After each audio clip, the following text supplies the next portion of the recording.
BJP రాష్ట్ర అధ్యక్ష పదవి రాగానే పార్టీలో లొల్లులు ఎక్కువయ్యాయని, తన ఉనికి కాపాడుకోవడానికి రామచంద్రరావు ఫీజు రియంబర్స్మెంట్ దీక్షలు డ్రామాలు ఆడుతున్నారని రాష్ట్ర మంత్రి పొన్నం ప్రభాకర్ విమర్శించారు. రేవంత్ రెడ్డి సర్కార్ పేదల పక్షాన కాకుండా పెద్దల పక్షాన ఉన్నది మరోసారి నిరూపించుకున్నదని టీఆర్ఎస్ చీఫ్ కవిత విమర్శించారు. కార్పొరేటర్లతో కుమ్మక్కై విద్యుత్ కనెక్షన్లకు స్మార్ట్ మీటర్లు పెట్టి పేద ప్రజలకు ఇచ్చి సబ్సిడీ ఎత్తేయాలని కుట్రకు తెరలేపిందన్నారు. 22 అంశంపై ప్రతిపక్షాలు అబద్దాలు ప్రచారం చేస్తున్నాయని మంత్రి పొంగులేటి శ్రీనివాసరెడ్డి మండిపడ్డారు. కోర్టు కేసులో ఉన్న భూములు కాకుండా క్లియర్ టైటిల్ ఉన్న వాటికి 22A నుంచి రిలీజ్ చేస్తామన్నారు.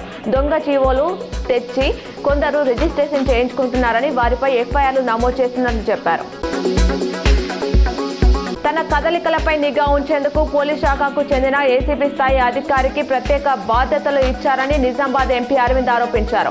ఈ మేరకు ఆయన సోమవారం ఎక్స్ వేదికగా డీజీపీ సివి ఆనంద్ కు ట్యాగ్ చేస్తూ పోస్ట్ చేశారు. పోలీస్ శాఖ రాజ్యాంగం ప్రకారం నడుస్తుందా లేక సీఎం కుటుంబం సభ్యుల ఆదేశాల మేరకు నడుస్తుందా అంటూ తీవ్ర స్థాయిలో మండిపడ్డారు. నిజామాబాద్ కలెక్టరేట్ లో గవర్నర్ శివప్రతాప్ శుక్లాకు ఎంపీ ఎమ్మెల్యేలు బీజేపీ నాయకులు ఘన స్వాగతం పలికారు. ఓనం వేడుకల వేళ ప్రత్యేక పూజల కోసం సోమవారం సాయంత్రం శబరిమల ఆలయాన్ని తెరిచారు.